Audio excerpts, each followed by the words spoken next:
Hello guys, समांतर श्रेणी के इस लेक्चर में आपका एक बार पुनः स्वागत है। इसी जो वीडियो आपको पुराने टाइम पे बताई गई थी उसी वीडियो को आगे कंटिन्यू करते बढ़ते हैं।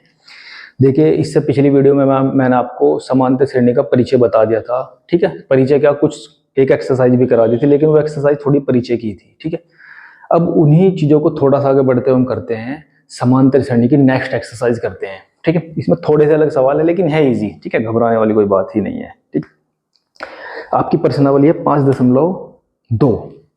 क्वेश्चन नंबर 7 करते हैं भैया, बहुत इजीली समझेंगे, फोकस के साथ समझिएगा, समझ में आएगा बिल्कुल, वीडियो को बीच में नहीं छोड़ना है। क्वेश्चन नंबर 8 कह रहा है एक एपी में 50 पद हैं। कितने 50 पद हैं? 50। यानी कि अगर आप एपी श्रेणी लिख रहे हैं तो उसमें पदों की संख्या 50 है, यानी कि n बराबर कितना है भैया? 50। ये आपको पहले से दिया गया है।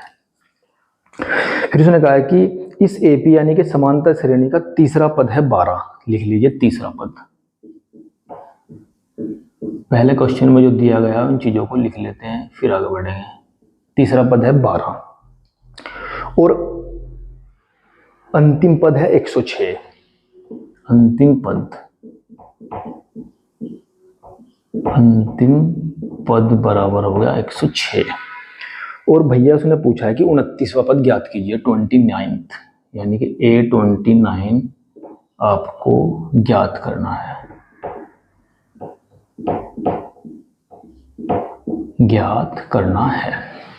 ठीक है जी, उसने दिया है कि एक समांतर श्रेणी है, उस समांतर श्रेणी में कुल मिलाकर 50 पद हैं और आखिरी का पद कितना दिया हुआ है? देखिए 106। इसका मतलब साफ है, अगर उसमें पदों की संख्या 50 है, इसका मतलब 50वां पद है 106, क्योंकि 50 ही पद है और अंतिम पद 106 दिया गया है। तो यहां लिखेंगे 50वां पद बराबर होगा 106। इसमें कोई सोचने वाली बात ही नहीं है, बस सवाल को उसने थोड़ा सा घुमा रखा है। अंतिम पद दे दिया, पदों की संख्या डायरेक्ट भी दे सकता था कि 50वां पद कितना है? 106 है। देखिए तीसरा पद, पहले तीसरे पद की बात करते हैं। जब हम समांतर श्रेणी को लिखते हैं तो a plus D, a plus 2d up to so. मैंने आपको बता दिया कि जितने भी नंबर का वो पद होता है उसमें d की वैल्यू एक कम रहती है। दूसरा पद है तो d आएगा, तीसरा पद है तो 2d आएगा, चौथा पद होता तो 3d आता। तो इसका मतलब तीसरे पद में कितने d आएंगे? तो तीसरा पद आपके पास ये रहा, देखिए a प्लस 2d, ये बराबर कितना है आपके पास? 12। इस तरीके से आपको समीकरण बनानी है क्वेश्चन को पढ़ के। पहली समीकरण बन गई। दूसरे में जो आपने निकाला है 50वां पद, तो 50वां पद क्या हो जाएगा? a plus 49d। मैंने बताया था एक कम हो गया, ये कितना है? 106। चलिए, इन क्वेश्चंस में मोस्ट इंपोर्टेंट क्वेश्चन है, आपको दो समीकरण बनानी होगी या जो भी कंडीशन आपको सवाल में दी गई उसके अनुसार आप इक्वेशन बना लेंगे, फिर उन्हें सोल्व करेंगे। फर्स्ट इक्वेशन, सेकेंड इक्वेशन, दोनों इक्वेशन को विलोपन विधि से हल करते हैं, क्योंकि दो वेरिएबल आ रहे हैं a और d। a पहले से बराबर है तो दोनों संख्याओं को यहां उतार लेते हैं, दोनों इक्वेशन को।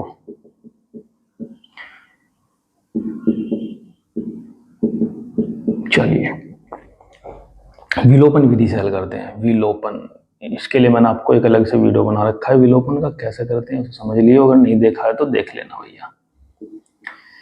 विलोपन विधि से हल करेंगे।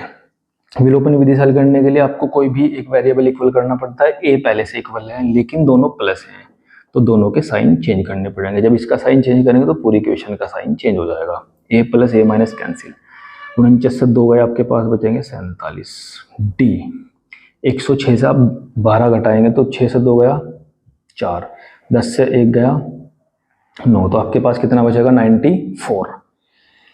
तो d इज इक्वल टू आ जाएगा 94/47। ठीक है, d की वैल्यू निकलेगी 47 2 जा, यानी कि 2 बार कैंसिल हो जाएगा, तो d की वैल्यू आ गई आपके पास 2। इस तरीके से आप इक्वेशन को सोल्व करके a की और d की वैल्यू फाइंड करेंगे, वेरी इजी। ठीक है, इस d की वैल्यू किसी एक इक्वेशन में रख देंगे और a की वैल्यू फाइंड करेंगे ऑन पुटिंग, यानी कि रखने पर, on putting in equation first. d की वैल्यू जो है ना फर्स्ट में रखेंगे। a plus 2d is equal to आपके पास है 12। इसमें रख दो तब भी वही आएगा, क्योंकि उसमें थोड़े नंबर ज़्यादा है, इसमें छोटे हैं, जल्दी आंसर निकलेगा। a प्लस 2 इंटू डी की वैल्यू आ गई 2 is equal to 12। A plus 2 दूनी 4 बराबर 12।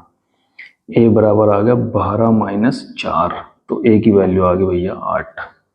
तो आपके पास ए निकल गया है और डी निकल गया है। अब आपके पास कुछ भी हो श्रेणी में, जो भी निकालना हो वेरी इजीली निकाल लेंगे।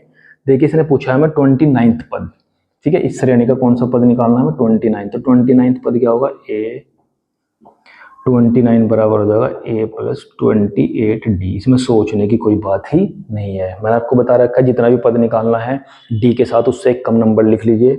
तो 29 बराबर होगा ए प्लस 28d, ठीक है। चलिए ए कितना है आपके पास, 8 है भैया। ए कितना है भैया, 8 प्लस 28 इंटू डी कितना है भैया, 2 है। तो 8 प्लस 28 दूनी 56, 56 8 हो जाएंगे 64।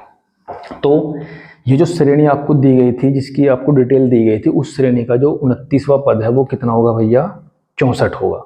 तो इस तरीके से उस श्रेणी में जो भी कंडीशन दी गई उसके अनुसार आप इक्वेशन बनाएंगे, उन्हें सोल्व करके जो भी पद आपसे पूछा जाएगा उसे इजीली इस तरीके से फाइंड कर लेंगे। और क्वेश्चन करते हैं, घबराने की कोई बात नहीं है, बहुत इजीली समझ में आएंगे। इंपॉर्टेंट क्वेश्चन करा देता हूँ, उसी के आधार पर अब बाकी क्वेश्चन भी कर लेंगे, क्योंकि सारे क्वेश्चन कराना तो पॉसिबल नहीं है एक ही वीडियो में, ठीक है ना। चलिए क्वेश्चन नंबर करते हैं हम 13। इसमें आपको दिया गया है, देखिए 3 अंकों वाली कितनी संख्याएं 7 से विभाजित हैं। 3 अंकों वाली ऐसी कितनी संख्या है जो 7 से कटेंगी, ठीक है। 3 अंकों की संख्या शुरुआत कहां से होती है भैया, 100 से शुरू हो जाती है। 100, 101 और dot dot dot dot dot dot चलते जाएंगे, कहां तक पहुंच जाएंगे, 999 तक, क्योंकि इसके बाद आ जाएगा 1000 जिसमें कि 4 पद होते हैं, वो हम नहीं ले सकते हैं। तो उसने पूछा है कि 3 अंकों की ऐसी कितनी संख्याएं हैं जो 7 से कटती हैं। तो पहले ये देख लीजिए कि 3 अंकों की संख्या कहां से शुरू होती है, 100 से शुरू होती है, तो बात क्लियर है। अब 100 से शुरू करके पहली संख्या ढूंढिए जो 7 से कटती है, ठीक है। 101 देख लीजिए 7 से कटता है या नहीं, मैं लिख देता हूँ यहाँ 2-3 संख्याएं, 102, 103, 104, 105, इस तरीके से आप डॉट डॉट डॉट लगा लेंगे। इनमें से डिवाइड करके देख लीजिए पहली संख्या कौन सी है जो 7 से कटेगी, वो संख्या है 105। 7 से काटेंगे, 7 तिकन 7, 3 बचेंगे, 35 हो जाएगा, 7 पंजे हो जाएंगे 35, वेरी इजी, ठीक है। चलिए तो वो संख्या है 105। क्योंकि 7 से कटने वाली ढूंढनी है तो अगली संख्या 7 ज्यादा होगी, 112 हो जाएगी, 7 और ज्यादा हो जाएगी, 119 हो जाएगी, 126 हो जाएगी, dot dot dot dot dot. Last की संख्या ढूंढनी है हमें 999। देखिए 999 को देख लो वो 7 से कटती है या नहीं। 7 तिकन 7, 2 बचेंगे, 29 हो जाएगा, 7 चौक 28, फिर एक बचा, कितने हो गए 19, 7 दूनी 14। तो अगर मैं इसमें से 5 कम कर देता हूं, कितना बचेगा, 9 से 5 गया 4, 9 और 9, तो ये वो संख्या जो 7 से कटेगी। देखिए 7 तिकन 7, 2 बचे, 7 चौक 28, एक बचा, 7 दूनी 14। तो लास्ट की संख्या आपके पास क्या मिल गई है, 994। आपके पास श्रेणी तैयार है। 7 से विभाजित होने वाली 3 अंकों की संख्याओं का जो श्रेणी है, समांतर श्रेणी बनकर तैयार है। इसमें से पहला पद ए कितना है, 105 है, डी बराबर कितना है, 7 है, क्योंकि 7 7 का जो अंतर है भैया। और लास्ट का जो पद है, अंतिम पद लिख लीजिए, जिसे हम n-वा पद भी कह सकते हैं, क्योंकि हमें n लास्ट का पद तो पता नहीं है, तो पदों की संख्या n मानते हुए n-वा पद हो जाएगा 994, ठीक है जी। अब पहले a और d की वैल्यू फाइंड करेंगे, बाकी काम बाद में करेंगे। अब देख लेते हैं क्या पूछा इसने। अच्छा, कितनी संख्याएं हैं, यानी कि n निकालना है, ये n। तो an बराबर होता है भैया a plus n minus 1 into D, ठीक है, ये सूत्र है आपका। an लास्ट का पद कितना है भैया, 994, n-वा पद है 994, a कितना है 105 प्लस n आपको निकालना है, और d कितना है भैया 7, 994 बराबर 105, 7 की गुणा अंदर कर देंगे, 7n माइनस 7, 105 से 7 को घटाएंगे तो आपके पास बचेंगे 98, और वो 98 इधर आकर हो जाएंगे माइनस, ठीक है, 98 बचेंगे, उधर आकर हो गए माइनस। तो 994 से 998 गए, 94 तो ये खत्म, 4 और कम करेंगे 900 से, तो 896 बराबर 7n, और n बराबर हो जाएगा 896/7। 7 से डिवाइड कर लीजिए, 7 तिकन 7 एक बचा, 7 दूनी 14, 5 बचे, 7 अट्ठे 56, तो n बराबर आ गया 128। ठीक है, तो उसका मतलब साफ है कि 100 से लेकर 999 तक 7 से विभाजित होने वाली कुल संख्या जो जितनी है वो है 128। उनकी संख्या कितनी है 7 से विभाजित होने वाली संख्या होगी, वो है 128 भैया। पहले उसने कहा है कि 7 से विभाजित होने वाली संख्या ढूंढो, तो जहां पहली संख्या वो मिलेगी जो 7 से कटेगी उसे लिख लीजिए, फिर उससे 7 का एक डिफरेंस करते हुए आप श्रेणी को पूरा कर लेंगे, फिर लास्ट की संख्या ढूंढेंगे। 999 से पहले कौन सी संख्या है जो 7 से कटेगी वो आपको आराम से पता लग जाएगी। इस तरीके से कोई भी सवाल बन सकता है। 5 से विभाजित होने वाले भी पूछ सकता था, 4 से भी, 3 से भी, 2 से भी, 11 से, कुछ भी पूछ सकता था। वो सारे सवाल इसी तरीके से करने हैं, चाहे वो 3 अंकों के लिए पूछे या 4 अंकों की भी पूछ सकता था। अगर 4 अंकों की पूछता तो 1000 से शुरू होता और 9999 तक आपके पास वो चलती, उसमें भी ऐसे ढूंढ लेते आप। तो इस टाइप के जो क्वेश्चन है वो ऐसे करेंगे आप। क्लियर है भैया? बहुत ही आसान सवाल था, कोई दिक्कत वाली बात ही नहीं थी। तो मेरी उम्मीद से तो इसी टाइप के सवाल इसमें रहेंगे जो आप इजीली समझ के कर लेंगे। एक क्वेश्चन और ले लेते हैं, फिर आपकी अभ्यास सुहा हो जाएगी। सुहा यानी कि खत्म। चलिए इसे मैं मिटा देता हूँ भैया, ये आप पॉज करके सब कुछ नोट कर लेना।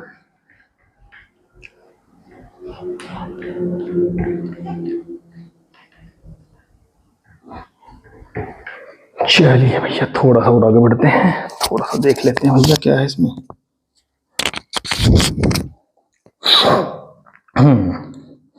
क्वेश्चन नंबर 18 आपके पास है। क्वेश्चन नंबर 18 भैया, इसमें कह रहा है किसी एपी के चौथे और 8वें पदों का योग 24 है। चौथे और 8वें पद का A4 प्लस A8 यानी कि 4वां पद और 8वां पद, इन दोनों का जोड़ कितना है? 24 है। ठीक है, ये तो आपको दिया हुआ है।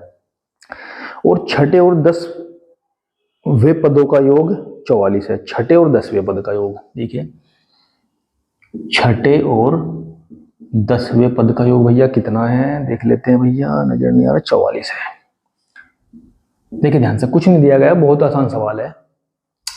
चौथे और 8वें पद का जो जोड़ है वो 24 है, छठे और 10वें पद का जो जोड़ है वो 44 है। तो रख लेते हैं। देखिए आपको पहले बताया जा चुका है, चौथा पद क्या हुआ? A प्लस 3D प्लस 8वां पद क्या हुआ? A प्लस 7D और बराबर दिया गया है 24। A और A कितना हो गया भैया? 2A। 3D और 7D कितना हो गया? 10D और बराबर 24। दो दोनों से कॉमन ले लीजिए, या पूरे को से कॉमन क्या लेना, डिवाइड कर दीजिए पूरे को 2 से।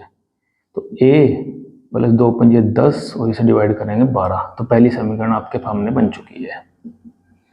दूसरे केस में क्या कह रहा है? छठे पद का यानी कि A प्लस 5D और 10वें पद का यानी कि A प्लस 9D, दोनों का जोड़ कितना है? 44 है। ठीक है, छठे पद का और 10वें पद का। तो छठा पद क्या होगा? A plus 5D। 10वां पद क्या होगा? A plus 9D। आपको पहले बताया जा चुका है, मैं कहाँ से रख रहा हूँ। A और A कितना हो गया भैया? 2A प्लस 5 और 9 कितना हो गया? 14D बराबर होगा 44। 2 से डिवाइड कर दीजिए पूरी इक्वेशन को, तो A प्लस 7D बराबर होगा 22। Equation number second. विलोपन विधि से दोनों को हल करेंगे यहाँ पर रखकर। विलोपन विधि आपको पता ही है, अभी यूज भी कर रहे थे हम, है ना। विलोपन विधि से हल करेंगे सब। चलिए समझते हैं। A प्लस 7D बराबर आपके पास है 22 और A प्लस 5D बराबर है 12। ठीक है, सामने लिखिए इक्वेशन। इस इक्वेशन को ऊपर लिख लिया, ऐसे नीचे लिख लिया, एक ही बात है ना। ये दोनों प्लस हैं तो दोनों के साइन चेंज करने पड़ेंगे, माइनस माइनस माइनस, ये दोनों कैंसिल। 7 से 5 गए 2D, 22 से 12 गए 10 और D बराबर होगा 10/2 और 10 को 2 से डिवाइड करेंगे तो 2 पंजे आपका आ गया 10। ठीक है, ये किसी एक इक्वेशन में वैल्यू रख देंगे। A plus 5D is equal to 12, तो A प्लस 5 गुना D की वैल्यू 5 बराबर 12 बराबर है भैया, सॉरी ए प्लस 5 पंजे 25 हो जाएगा, 25 को आप उधर ले जाएंगे तो उधर जाकर हो जाएगा माइनस, तो ए बराबर आ गया आपके पास माइनस के 13, क्योंकि आप 12 से जब 25 को घटाएंगे तो माइनस के 13 बचेंगे। ठीक है, तो इसमें आपसे इसने पूछा है कि इस श्रेणी के पहले 3 पद निकालने हैं। पद तो तब निकलेंगे जब आपके पास ए और डी की वैल्यू होगी, तो ए आपने निकाल चुके, कितना है -13, डी कितना है 5 है। तो अगर वो ए और डी पूछता तो आपके पास निकल चुके हैं, लेकिन उसने पूछा है कि इस श्रेणी के पहले 3 पद निकालिए, पहले 3 पद। तो पहले 3 पद होते क्या है, देखिए पहले 3 पद, देखिए पहला पद ए, दूसरा पद ए प्लस डी, तीसरा पद होता है ए प्लस 2डी। वैल्यू रख दीजिए। ए कितना है भैया -13, तो ये तो पहला पद हो गया भैया। दूसरे पद में ए यानी कि -13 प्लस डी यानी कि 5, फिर तीसरे पद में ए यानी कि -13 और डी 2 इंटू डी की वैल्यू कितनी है भैया 5। ठीक है, ये बात समझ में आ रही है भैया। चलिए -13 प्लस 5 हो जाएंगे -8, क्योंकि 5 से 13 घटाएंगे तो -8 बचेंगे। यहाँ पर आ जाइए -13 और ये प्लस का हो जाएगा 10, 5 दूनी 10, 10 से 13 गए -3। तो भैया ये आपकी श्रेणी बन गई है। श्रेणी के पहले 3 पद है -13, -8 और -3। तो इस तरीके से आपको दी गई कंडीशन के अनुसार इक्वेशन बनाएंगे, उन इक्वेशन को सॉल्व करके जो भी उसने पूछा है उसे इजीली फाइंड कर लेंगे। ठीक है, तो वैसे इस चैप्टर को एक लेक्चर की और ज़रूरत है, उसे मैं इस वीडियो के बाद और बनाऊंगा। अगर आपकी कोई समस्या हो तो आप कमेंट बॉक्स में ज़रूर बताना, तो मैं इन दोनों एक्सरसाइज के उन क्वेश्चंस को भी सोल्व करूंगा और जो बचा हुआ पार्ट है उसे भी नेक्स्ट वीडियो में आपको बहुत इजीली समझाऊंगा। ठीक है, चलिए गुड बाय, धन्यवाद।